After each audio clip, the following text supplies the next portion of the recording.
Era uma manhã como qualquer outra, ou assim pensava Samuel. Um jovem homem de 30 e poucos anos, cuja vida tranquila na aldeia era marcada por rotinas simples e previsíveis. Samuel acordou cedo naquela segunda-feira de inverno, como sempre fazia. A bruma matinal cobria o campo ao redor, e o frio apertava seus ossos enquanto ele ajeitava seu pesado casaco de lã. A vida não era fácil, mas ele havia aprendido a suportar. Trabalhava como marceneiro, uma ocupação que herdou de seu pai e de seu avô. Suas mãos estavam calejadas de esculpir madeira, moldando cadeiras, mesas e ornamentos que embelezavam as humildes casas do povo da vila. Samuel era um homem de poucas palavras, mas com um coração generoso. Naquela manhã, no entanto, algo estava para mudar. Um acontecimento que transformaria sua vida para sempre. O que Samuel não sabia era que ele estava prestes a testemunhar um milagre. A história começa muitos anos antes, com a tragédia que moldou o destino de Samuel. Aos 10 anos, ele perdeu sua mãe para uma doença misteriosa. Sua mãe, Clara, era uma mulher de fé inabalável. Ela costumava levar Samuel à igreja todos os domingos, onde juntos rezavam com fervor. Na pequena capela no centro da cidade, Clara se ajoelhava e, com lágrimas nos olhos, implorava a Deus pela saúde de seu filho, que nasceu com uma condição delicada no coração. Por muitos anos, Samuel viveu sob a sombra da morte, com médicos declarando que ele não viveria além da adolescência. Mas, de forma inexplicável, ele sobreviveu. Foi um milagre, diziam os anciãos da vila. Clara rezava tão fervorosamente que o Senhor a ouviu. Samuel, porém, nunca compreendeu totalmente o poder dessas preces. A dor de perder sua mãe obscurecia qualquer fé que ele pudesse ter herdado dela. A morte dela foi repentina e devastadora, como um vendaval que destrói uma árvore sem aviso. Desde aquele dia, Samuel guardava a lembrança de sua mãe com amargura. Ele não falava mais com Deus, não ia mais à igreja. Para ele, a fé era uma ilusão. Mas ele logo aprenderia que os milagres não são eventos que podemos prever ou controlar. Era meio da manhã quando um estranho chegou à vila. Samuel estava ocupado na sua oficina, concentrado em esculpir os detalhes de um baú encomendado por um comerciante local, quando ouviu o tilintar da sineta presa à porta da loja. Ele não esperava visitas naquele horário, e a maioria dos aldeões sabia que ele gostava de trabalhar sem interrupções. Levantando-se, ele foi atender a porta, ainda secando as mãos nos panos manchados de verniz. Ali, parado na entrada, estava um homem que Samuel nunca havia visto antes. Era alto, com os cabelos grisalhos desalinhados e um manto de viagem pesado. Seus olhos tinham uma cor indescritível, algo entre o cinza e o azul, como o céu de inverno antes da tempestade. O homem não sorriu, mas seu olhar era gentil. "Bom dia", disse o estranho em voz baixa, quase um sussurro. "Estou de passagem por esta terra e ouvi dizer que você é o melhor marceneiro de Tristânia." Samuel ficou em silêncio por um momento, analisando o homem. Não costumava se gabar, mas seu trabalho realmente era respeitado. "Sou", respondeu ele, com a voz rouca. "O que você precisa?" "Não preciso de muito. Apenas um favor. Algo pequeno", disse o homem, sua voz agora com uma estranha gravidade. "Eu gostaria de fazer uma encomenda, mas não será uma peça comum." Samuel arqueou uma sobrancelha, intrigado. "O que você está querendo?" "Eu gostaria que você esculpisse uma cruz. Não muito grande, algo simples. Para carregar comigo. Uma cruz. Algo simples, algo banal."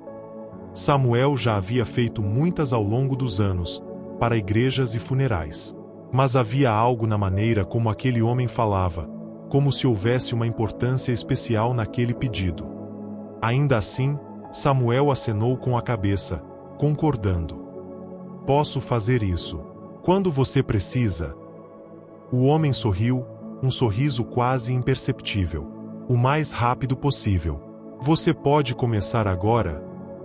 Algo na urgência do pedido fez com que Samuel se sentisse desconfortável, mas ele assentiu novamente, movido por uma sensação que não conseguia explicar.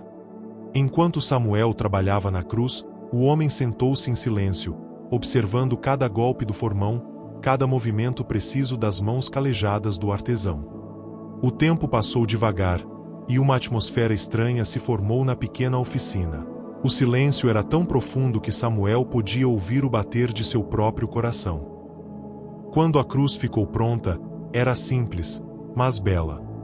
O homem a pegou em suas mãos com reverência e sussurrou algo inaudível antes de olhar diretamente nos olhos de Samuel. "Obrigado", disse ele. "Essa cruz será importante para você em breve." Antes que Samuel pudesse perguntar o que ele queria dizer, o estranho se levantou e saiu da oficina, desaparecendo pela rua estreita. O marceneiro ficou parado, observando o vulto desaparecer na neblina da tarde. Aquela noite, Samuel foi assombrado por sonhos estranhos. Ele via sua mãe, Clara, de joelhos, rezando em uma pequena capela iluminada apenas pela luz fraca de velas. Ela chorava, mas seu rosto não expressava tristeza, e sim esperança. A cruz que ele havia esculpido estava em suas mãos. Acordou suado, o coração batendo descompassado. Por um momento, ele se perguntou se o estranho do dia anterior havia sido apenas uma ilusão. Mas, ao olhar para sua bancada, lá estava a madeira cortada, a prova de que o encontro havia sido real. Contudo, a cruz não estava mais ali. Nos dias que se seguiram, Samuel tentou esquecer o incidente. Voltou ao trabalho e evitou conversar sobre o estranho com os poucos amigos que tinha na aldeia. Mas a cruz, ela continuava a aparecer em seus pensamentos, como um eco distante, chamando por ele. Foi em uma quarta-feira à tarde que tudo mudou. Samuel havia saído para entregar uma encomenda quando ouviu gritos vindos da praça principal. Ele correu em direção ao tumulto, o coração acelerado. Quando chegou, viu uma multidão reunida ao redor da pequena fonte de pedra que ficava no centro da vila. No meio da confusão, estava Maria, uma jovem que ele conhecia bem, segurando seu filho, Tomás, nos braços. O menino estava pálido, os olhos fechados, como se estivesse adormecido, mas seu corpo estava mole, inerte. "Ele não está respirando", gritava Maria, o rosto contorcido de desespero. "Alguém, por favor, ajude." O pânico tomou conta da multidão, mas ninguém sabia o que fazer. O padre da vila foi chamado, e ele correu até o centro da praça, segurando um pequeno frasco de água benta. Ele tentou rezar, implorando por ajuda divina, mas nada parecia mudar. Tomás continuava sem respirar. Samuel ficou parado à distância, observando a cena com o peito apertado. O desespero de Maria o atingia profundamente, e de repente, ele se lembrou de sua mãe, do rosto dela em seus sonhos recentes, da cruz. Aquela cruz que ele havia esculpido. Movido por uma força que ele não compreendia, Samuel avançou pelo meio da multidão, empurrando as pessoas até chegar ao lado de Maria. Ela o olhou com olhos cheios de esperança, mas também de medo. O padre, surpreso pela interrupção, deu um passo para trás.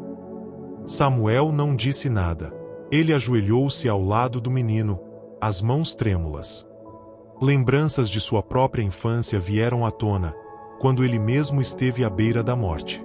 Por um instante, ele quase sentiu o toque de sua mãe, como se ela estivesse ali, ao seu lado, segurando sua mão. E, então, algo o impeliu a fazer o impensável. Ele ergueu as mãos sobre o corpo de Tomás e começou a rezar. As palavras saíram de sua boca antes mesmo que ele pudesse percebê-las, uma oração antiga, quase esquecida. Não sabia de onde vinham aquelas palavras, mas eram as mesmas que sua mãe recitava todas as noites antes de ele dormir. Enquanto orava, uma calma estranha o envolveu, como se o tempo parasse. De repente, um suspiro.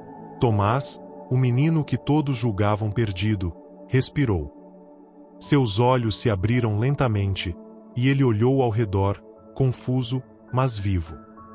A multidão explodiu em gritos de alegria e choque.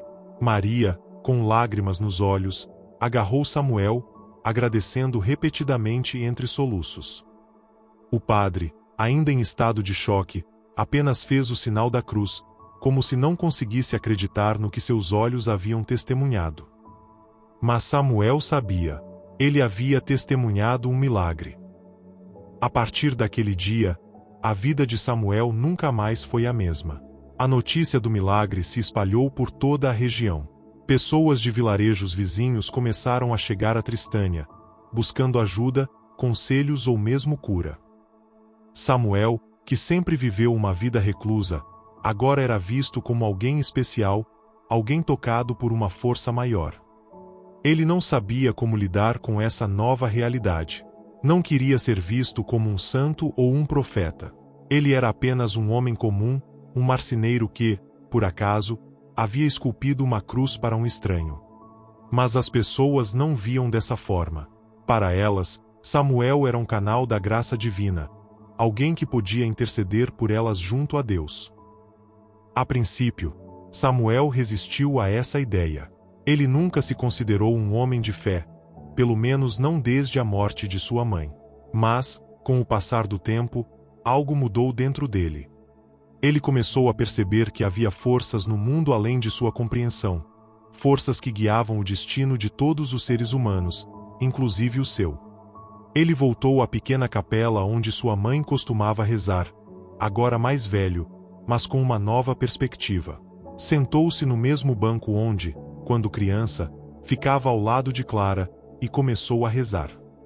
Dessa vez, não foi com medo ou desespero, mas com gratidão. Gratidão por ter sido testemunha de um milagre, por ter sentido a presença de algo divino em sua vida. Ele entendeu que, por mais que tivesse se afastado da fé, ela nunca o havia abandonado. O estranho que havia pedido a cruz nunca mais foi visto em Tristânia. Alguns diziam que ele era um anjo disfarçado, enviado por Deus para testar a fé de Samuel. Outros acreditavam que ele era apenas um viajante comum, cuja presença desencadeou uma série de eventos inexplicáveis. Samuel, no entanto, tinha sua própria teoria. Ele acreditava que o homem fora enviado por sua mãe, como uma última prece respondida. Samuel não era mais o homem amargo que outrora havia sido. Agora, era alguém que acreditava nos milagres, mesmo que eles viessem nas formas mais inesperadas. E sempre que alguém pedia sua ajuda, ele olhava para a cruz que mantinha pendurada na parede de sua oficina e sabia que, em algum lugar, sua mãe estava sorrindo e orando com ele.